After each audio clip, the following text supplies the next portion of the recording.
Hello, this is Wickedshrapnel, and we are looking inside the bowels of the beast. So this is my new PC build.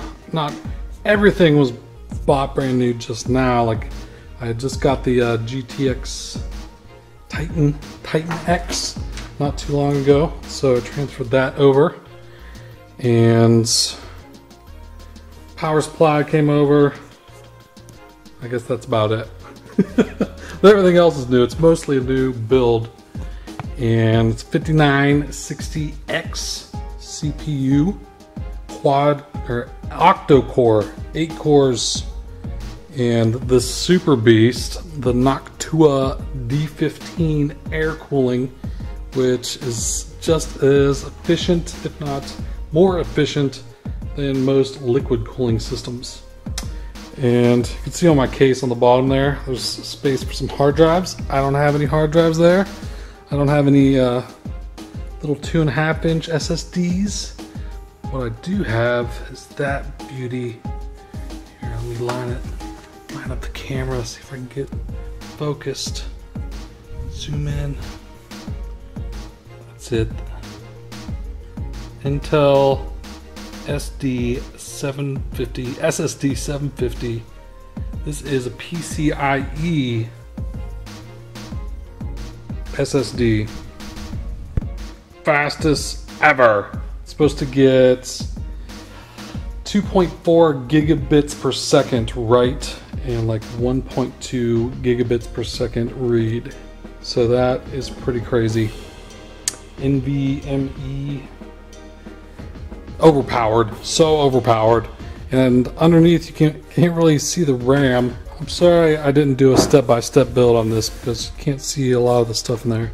I have like 64 gigabytes of RAM. The other sticks are buried underneath my CPU fan. It's so overpowered it takes up like the whole box. But let me show you. Pick it up. This is the back end where power supply is at, and I can just hide all my messy cabling. I did put a DVD burner in it, which I hardly ever use a DVD burner, but I figured just in case. And that is the only SATA device that I have connected. I can just hide all the wires back there. There's a bunch of trays for 2.5-inch SSDs that you can put in there. I'm not using. Only hard drive is that PCIe. It's 1.2 terabytes. And I am going to have some larger extra storage that's in a Synology 1815 Plus that is an 8-disc. I actually have 6 3.5-inch hard drives in there in a Synology SSH or SHR RAID. It's their own little RAID system. And I'm going to connect to that storage with iSCSI. And the performance is supposed to be pretty good. I haven't really tested it out iSCSI wise. So I just wanted to show you the guts, and that's an Asus. I'll have the whole parts list. I'll put a link to it, a bit.ly link in the description that'll link you to all the parts that are in here. That's the Asus WSE. I guess it's X99 WSE. Pretty sweet motherboard. And the special thing about the motherboard is all the X16 slots, they'll all run X16. Like, you could fully populate them and run, I think, 4 of them X16, where most of them, like if you put another video card in, it'll drop them down to like X8, but this will run 4, so you can run, well, I couldn't because I'm taking up a slot with my SSD, but you could run 4 GPUs and all at X16 bandwidth, so pretty sweet. All right, well, let's go look at how this thing runs. So see you in a second. And here's what it looks like on the outside. It's kind of like a cube. It's Corsair. And let me turn it to the side. hard to see in there with the glare. Shut these down a little bit. Oh yeah. Beautiful. Very nice. So now let's turn it on. Alright, so here we are on the beast, and I guess the first thing I'll show you is the most impressive, the crystal disk mark score. 2689 megabytes per second read and 1303 megabytes per second write. And the Intel 750 is advertised at 2400 read, 1200 write. So you can see we're getting better than advertised, and those numbers are amazing. I don't think that anything else on the market approaches those numbers on desktops. And let's show what that does in the real world. So here I have 824 gigabytes free after installing the OS, all my applications, games, GTA 5's installed. So mostly what I'll be installing on it is applications and games. And any large file storage, I have external iSCSI RAID that is connected with both of my NICs. So I have my primary NIC and then an iSCSI NIC. And then with the iSCSI initiator over here, I set up the multiple connected sessions. And I have both of them connected to the same iSCSI LUN, getting me 250 megabytes per second through 2 gigabit connections. So what does that mean, Wickedshrapnel? It means shit copies really fast. So here's a 1.4 gigabyte file, and I'm gonna copy it over my external storage. Boom, it's there. No wait, nothing. It just happens. So basically it means things will copy very fast. 50 megabytes per second for, you know, large file storage is phenomenal speeds, like what you'll get out of just a single 7200 RPM, you know, 2 terabyte, 6 terabyte disk. You're gonna get like 100 megabytes per second in optimal conditions. So getting over double those speeds of just a single disk, and that is pretty great. Let's see what else. So here is the storage manager, how I connect to it. It's a Synology Disk Station 1815 Plus. There's the 6th disk. I actually replaced one of the disks, so it's going through a repair right now. And then I can just set the iSCSI targets, create a LUN. You could dynamically expand the LUN. So right now I have 4 terabyte disk on an iSCSI LUN, but I can expand that if I need to. And as you see, the total space that I have is 13.52 terabytes.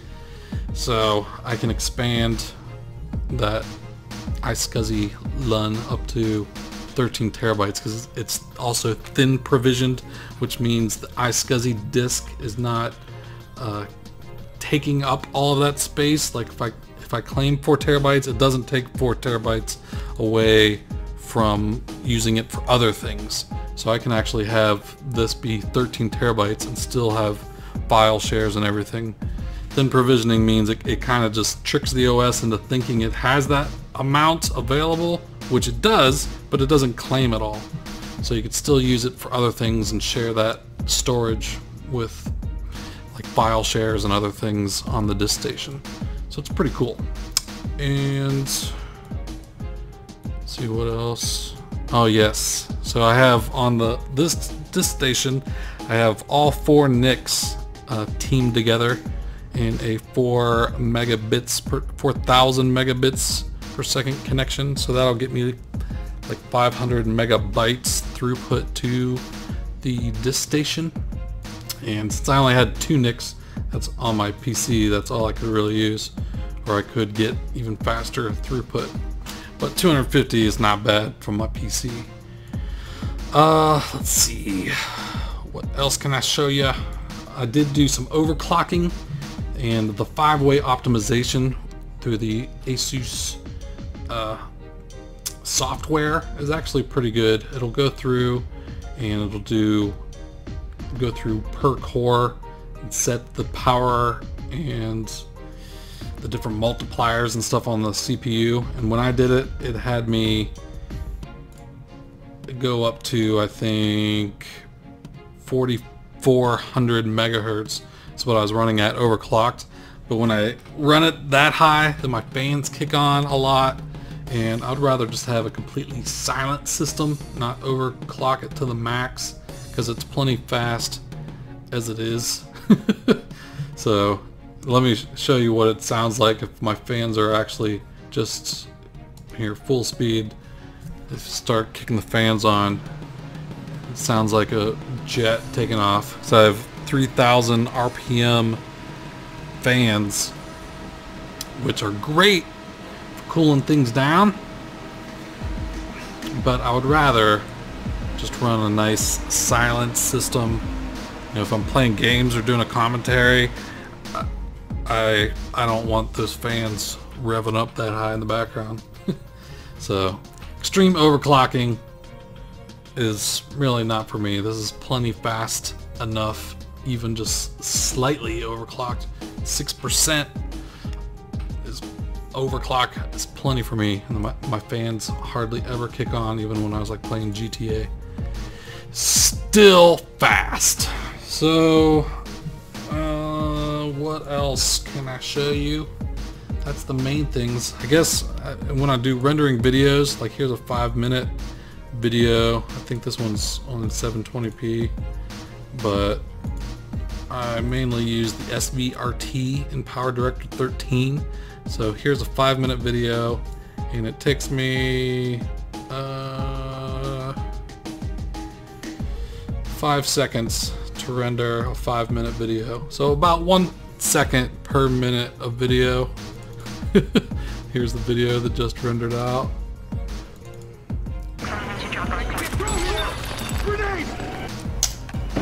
5 minutes later. Any bad guys? Black Ops. So, PowerDirector 13, I highly recommend it. I made a video on that by itself before, and it's amazing, especially if you're able to use that SVRT. Awesome. Any other things? I'm super happy with the performance. It is so overpowered. I named it Ultron.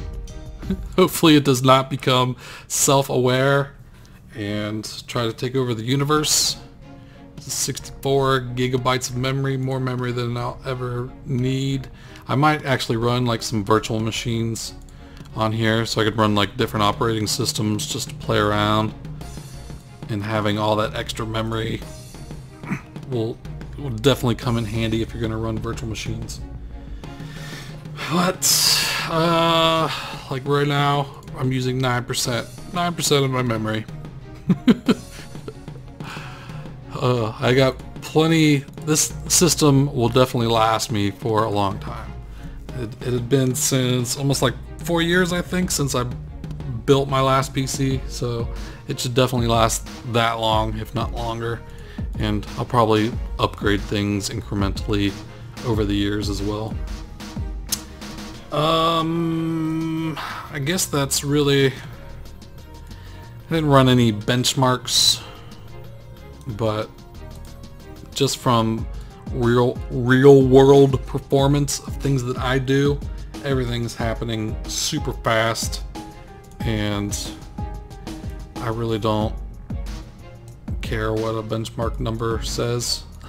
Running everything else, I could run games 4K, no hiccups, the fans don't even kick on, and everything's running great. Oh, another thing on this, I'm running a 256 gigabyte SSDs for SSD cache. That's another reason why the read and writes are so fast to my iSCSI storage, is because everything gets written to an SSD first, or read from an SSD if it's in cache, and that just makes things super fast mode. So that is really cool. It basically makes it like SSD performance over iSCSI. Awesome. And I also like redirected all my folders, like my desktop folder is being redirected to E drive, which is the iSCSI storage. So it's downloading a file or even downloads is all redirected. All of my folders here are redirected to my external storage, so that a little day-to-day just downloading stuff doesn't take up space on my SSD. I want my SSD just to be my operating system, applications, and games, things that really need to run super fast on it. And that's about it. I'm really happy with it, and if you have any questions, let me know down in the comments below. And that's all I got for now, so I'll talk to you later. Take it easy.